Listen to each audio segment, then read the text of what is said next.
What's going on, guys? My name is Brandon Roberts, and thank you for joining me today for Honest Consulting Group's Tips of the Day. And today, the tip I have for you is how to handle objections.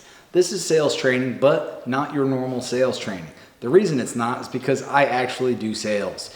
A lot of the videos I see on YouTube and Facebook, it's all about somebody that just read a book, watched a YouTube video.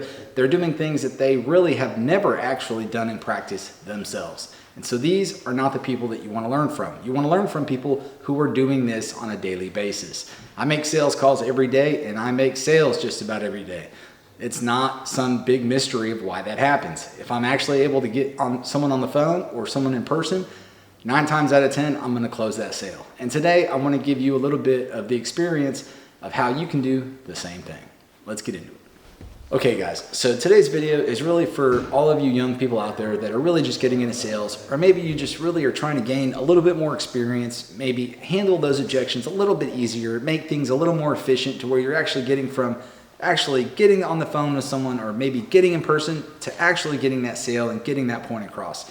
So if you're already an expert closer and this is something that you've already done for a long time, this video is probably not for you. But if you're looking for another avenue and another way to really make that sale and to be able to stop having people stop you in your sales, this one is probably going to help you out. So let's get into it. Handling objections, sales training 101. Let's do it. Okay, so what I'm going to tell you today is a little bit about the straight line selling system. It was basically invented by the Wolf of Wall Street. For those of you who don't know who that is Jordan Belfort. Leonardo DiCaprio played him on the movie Wolf of Wall Street. But his first book that the movie was actually based off of is called by a different name. But the important thing is it goes through and actually lays out, piece by piece in the place of a story, how he came up with the straight line selling system. And it's one of those things that's so simple, you think that there's no way this could work. It literally is that simple. And I'm going to draw out the basics of what that looks like for you, okay? So over here on this end, and over here are 2 different sides of the spectrum, okay? Over here, you have the start of your sale. So this is right whenever you first get on the phone. This is right when you first meet them. It doesn't matter. But let me tell you this. Whenever you speak to somebody over the phone, it doesn't matter whether it's a warm call or a cold call. The first 3 seconds of what you say matters more than the other 99% of that conversation. Here's why. Because people and men, women, biology, just through evolution, we're trained and we've trained our ears to listen to the tone in someone else's voice. And we can tell whether that's something that we need to be able to alert ourselves for danger or whether it's something that we don't really need to be worried about. And so whenever we were growing and we were hunters, gatherers, we were scavengers, whatever, back in those types of days, the sounds that were around us were very important. And our brain over time built network and neural pathways for us to understand very efficiently, very quickly, what type of information that we're receiving. And so whenever you get on the phone with somebody, let me ask you this. If you ever got a cold call, someone marketing, someone soliciting, I don't know, maybe someone trying to tell you they need to update your warranty on your car, whatever those calls are, whenever you get them, you can basically tell if you're going to hang up in the first 3 seconds. Am I right?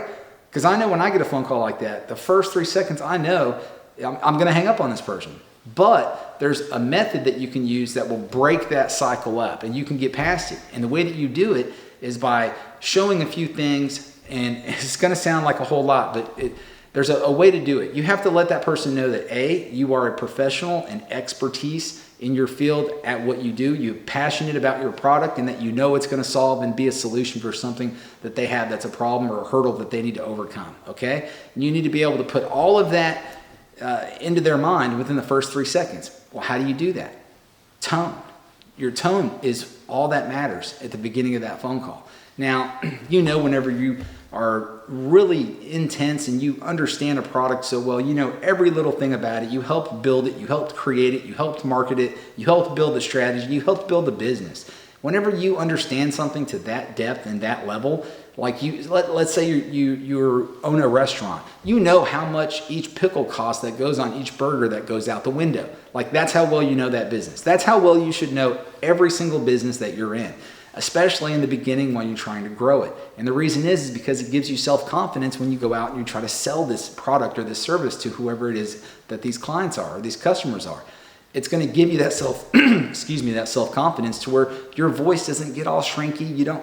You're not stuttering when they ask you a question. You're not feeble over the words that you use. You really know what you're going to say. And so tone matters a lot, and it'll give you that help, that ability for you to not crack and to be comfortable and knowledgeable and be able to make that first 3 seconds count. Now, the straight line selling system basically goes like this. The whole conversation, you need to be going from the start of the conversation to where the close is, okay? Now, this is where you make the close. It's where you start, but how do you get from here to here? Now, most people would say it's easy, you just follow the straight line, right? But that's not really giving you any information. I don't know how many YouTube videos I've seen of people say that. I hate that. Oh my God, it's so annoying. But I'm gonna actually give you the non-fluff version of that, okay? So let's say that you're talking and your client or whoever you're potentially trying to sell to starts talking about their grandma, okay?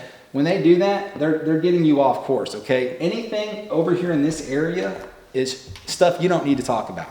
They don't need to know about your day. They don't need to know about your life. They don't this is everything in their life. This is everything in your life that you could talk about. None of that needs to come into the conversation at all. The only thing that you need to be talking about is the benefits, highlights, and the problems that the product or service that you have is going to overcome for them.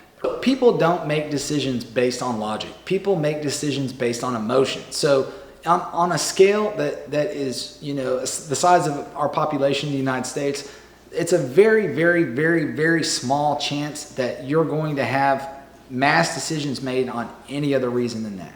Okay, we're very impulsive. I mean, that's just how we are. I mean, how many times have you walked into, let's say, TJ Maxx or some shopping center and you went in there for one item and then you came out with half a basket full of stuff, right?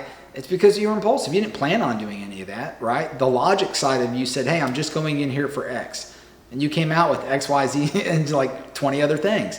And so that's how they get you. Or like, why do you think whenever you're at the grocery lane and you pull in, they have all that candy there? It's because they know your kid's going to see it, right? They don't have candy almost anywhere else in that store, but they have it right there, 3 feet, 2 feet high, just so your kid can see it, right? So it's just all about using simple things and just stuff that's kind of common sense for you to be able to go ahead and get closer to making that sale. Most important things that you'll learn as a salesman is that you don't actually need to speak. You need to listen, because the people that you're trying to sell to are telling you how you're going to close them when they talk to you. And that's something that most people will never get. Now, natural salesmen, they already know this. People that are hustlers, they're just really good with people, those type of people that just very charismatic, and they just go through the world getting their way. Some people are just born like that. They may not have had wealth, but they acquired it because of the way that they were able to influence those around them.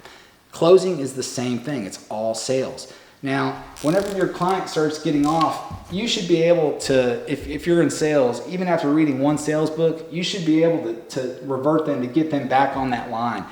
What's going on, guys? My name is Brandon Roberts, and I just wanted to quickly inject into this video. I was over here editing it, and I saw this part, so I just wanted to make sure to add this little piece, okay?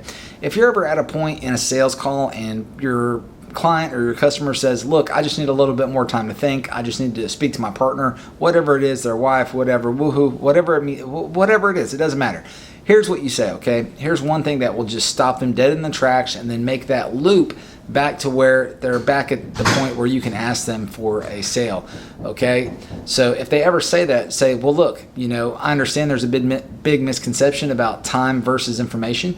Most people think that the longer they wait, the more information they have. But really, because I'm your major source of expertise, information in this field, what you should do is really just ask me the questions. That way I can give you the answers, and then we can just go ahead and walk through that. So let's go ahead and do that now. Boom, there you go. Circle, loop is made. You're back to your sale. Hope it works. Hope it helped. Thank you. And start getting back into connecting an emotional pain point, or pain works better, but let's say you're in digital marketing, now Facebook and Google, they want you to relate a positive point, whatever. I go with pain every time. If I can attach a pain point to it, an emotional pain point, then I know that I'm going to be able to offer a solution to that And if I leverage that pain just a little bit during the conversation, I'm going to be able to get a sale much more quickly, right?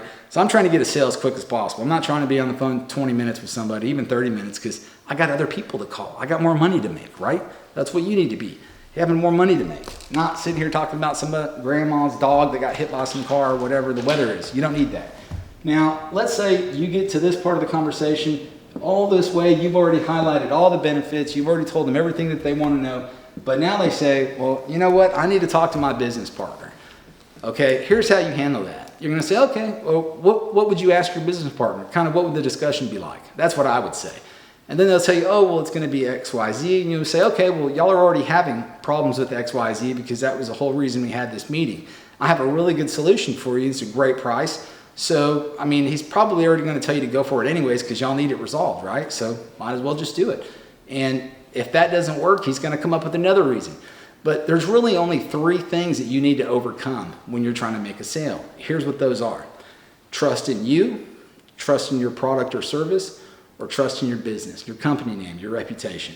The reason they're saying no is one of those 3 reasons. Either that or they're broke. But I mean, most of the time, if you're in the sale, they wouldn't even take the meeting unless they had money to spend, right? So it's going to be one of those 3. And you need to figure out very quickly which one it is. And it's easy to do if you listen. So that should be 90% of what you're doing, right? Because they're going to tell you what their problems are. Your job is to understand and relate that to how your product or service is going to offer the solution to that.